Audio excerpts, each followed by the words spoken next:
On le condamne à se saisir des réalités du bas peuple. Moi, je suis un homme du bas peuple.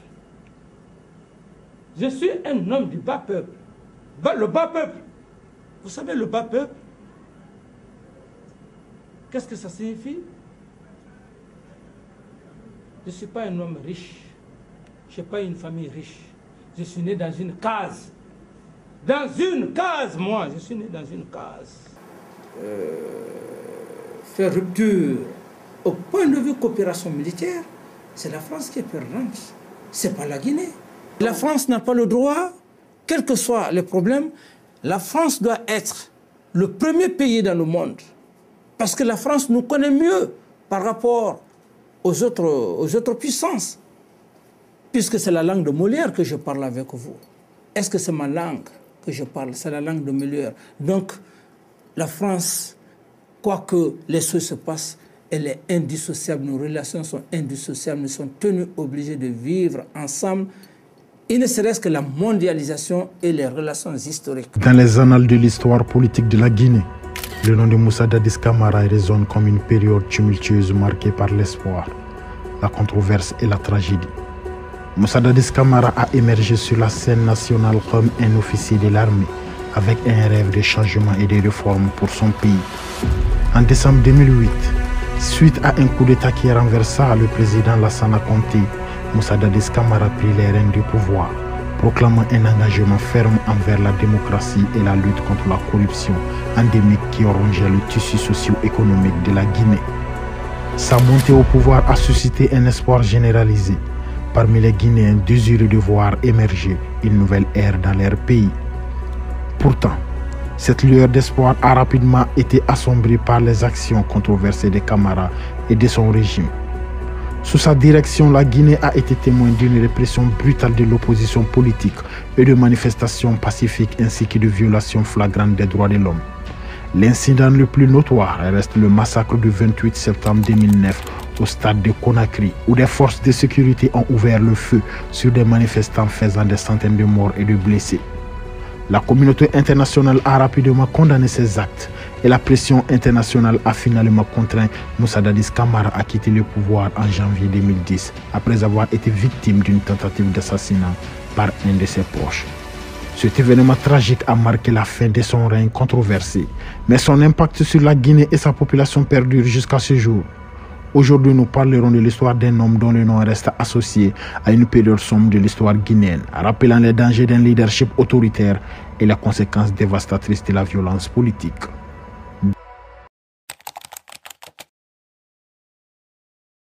Moussa Dadis Camara, né le 29 décembre 1964 à Koulé, dans la préfecture des Erekore en Guinée forestière, incarne le parcours d'un homme qui, par son engagement et ses aspirations, a laissé une empreinte indélébile sur l'histoire politique de la Guinée. Son éducation, débutée dans sa région natale, l'a conduit à poursuivre ses études primaires et secondaires à Erekore, où il a été initié au rudiment du savoir avant de couronner ses efforts par l'obtention d'un baccalauréat en sciences mathématiques au prestigieux lycée Samori Touré. Pourtant, l'appel du devoir et le désir ardent de servir sa patrie ont conduit Moussa Dadis Camara sur une voie différente. Inspiré par le modèle de leadership du président du Burkina Faso, Blaise Compaoré, Camara a décidé de rejoindre les rangs de l'armée guinéenne en 1990. Son engagement pour son pays l'a ensuite mené à suivre une formation militaire à la base de Kindia, située à 137 km de la capitale guinéenne, où il a été initié aux disciplines militaires et a forgé ses compétences en tant que soldat. Ainsi, dès ses premières années, Moussa Dadis Camara a tracé les contours d'une trajectoire qui allait le propulser sur la scène politique guinéenne, où son nom résonnerait comme un symbole de pouvoir, de controverse et de tragédie. Le 23 décembre 2008, le président de l'Assemblée nationale, Aboubacar Somparé, annonce la mort du président de la République, Lassana Conté, des suites d'une longue maladie survenue la veille. Il demande au président de la Cour suprême, Lamine Sidimé, de constater la vacance du pouvoir afin de pouvoir assurer l'intérim comme le prévoit la Constitution. Quelques heures après l'annonce de la mort de Lassana Conté, deuxième président de la République de Guinée, Le capitaine Camara, jusqu'alors inconnu du grand public, apparaît à la radio-télévision guinéenne pour annoncer la suspension de la Constitution et de toutes les institutions républicaines, ainsi que la dissolution du gouvernement.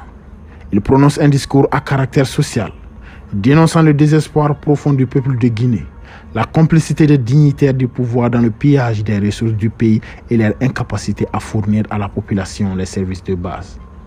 Le 23 décembre 2008, il devient porte-parole du Conseil national pour la démocratie et le développement, CNDD. Le lendemain, il est désigné chef de la junte, puis il s'autoproclame président de la République de Guinée intérimaire. Il promet des élections libres, crédibles et transparentes. Le 30 décembre 2008, comme promis à la prise du pouvoir, il nomme le banquier Cabinet Camara à la fonction de Premier ministre. À la suite de la rencontre entre le CNDD et le secrétaire d'État français à la coopération, Alain Joandé, le 4 janvier 2009, le capitaine Moussa Dadis Camara réitère l'engagement de la junte à organiser des élections libres et transparentes, auxquelles ni les membres du CNDD ni les membres du futur gouvernement de transition ne seront candidats. Cependant, en avril 2009, Dadis Camara menace de se présenter à la présidentielle de décembre 2009 si les chefs d'opinion ne cessent de s'acharner contre le CNDD. Afin d'attirer les investisseurs, le président guinéen cherche à rassurer les opérateurs économiques. Ainsi, les interpellations se multiplient à Conakry, impliquant des protégés de l'ancien régime autoritaire tel qu'Ousmane Conté, le fils aîné de l'ex-président. Saturnin Bangoura, le beau-frère du général Lassana Conté, ou encore Lansana Camara, fils du général Kelfala Camara, ancien chef d'état-major général des forces armées guinéennes. Ces multiples arrestations de hauts fonctionnaires ou d'officiers supérieurs valent à Dadis Camara l'estime de son peuple, voyant en cela la volonté de rompre avec la culture de l'impunité cultivée depuis longtemps et la corruption généralisée.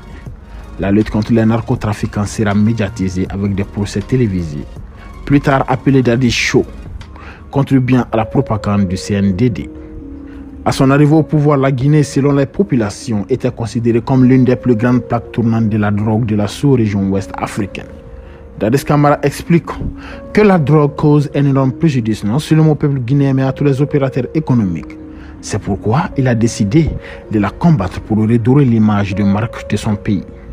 Même si Moussa Dadis Camara est considéré actuellement par l'ONU comme un acteur important dans la lutte contre le narcotrafic en Afrique de l'Ouest, le problème de l'absence de chiffres réels demeure. Le 8 août 2009, le président Moussa Dadis Camara reçoit en présence du président sénégalais Abdoulaye Wade l'Oscar du mérite du Conseil international des managers africains, CIMA, pour son combat contre les narcotrafiquants et pour la moralisation économique.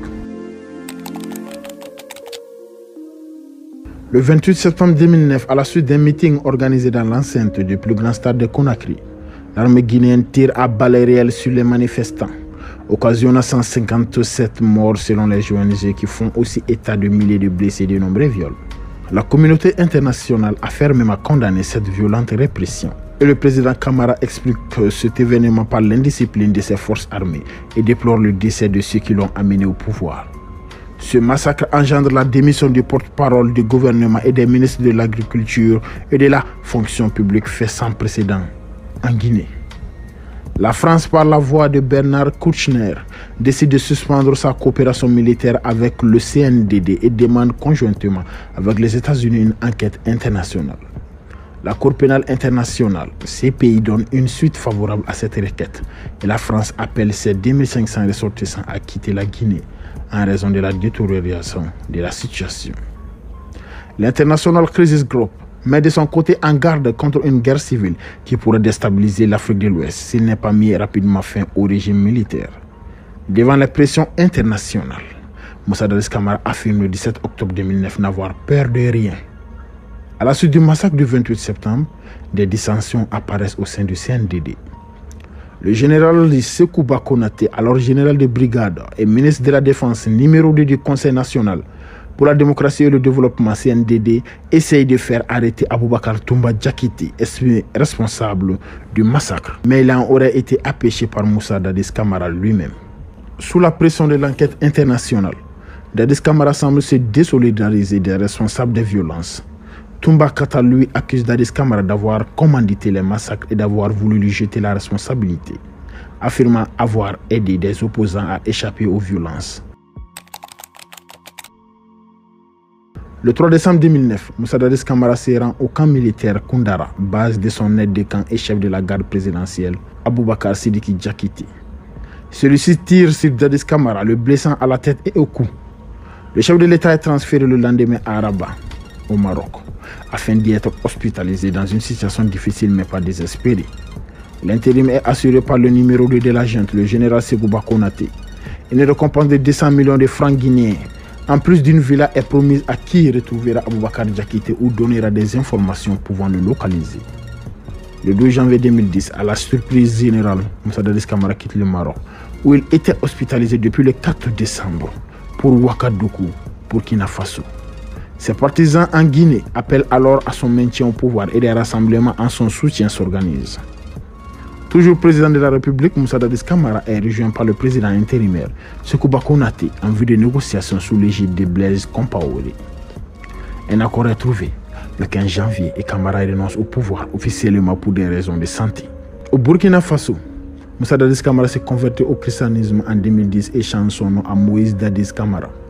Il réside sous la protection du président Blaise Compaoré, à condition de ne pas faire de politique, tandis que sa sécurité est supervisée par Gilbert Diendéré, aide de camp de son hôte. Moussa Dadis Camara annonce son intention de se présenter à l'élection présidentielle guinéenne du 11 octobre 2015. Du coup, la justice guinéenne s'active pour juger son rôle dans le massacre du 28 septembre 2009 et discréditer sa candidature à la présidentielle.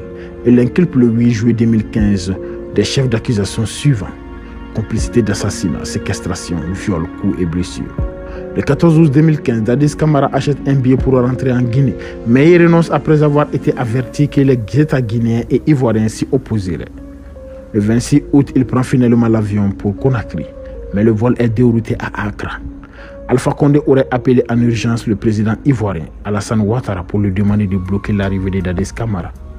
Le Front patriotique pour la démocratie et le développement, FPDD, parti politique de Dadis Camara, accuse le gouvernement guinéen d'empêcher son retour au pays pour se présenter devant la justice et prouver son innocence.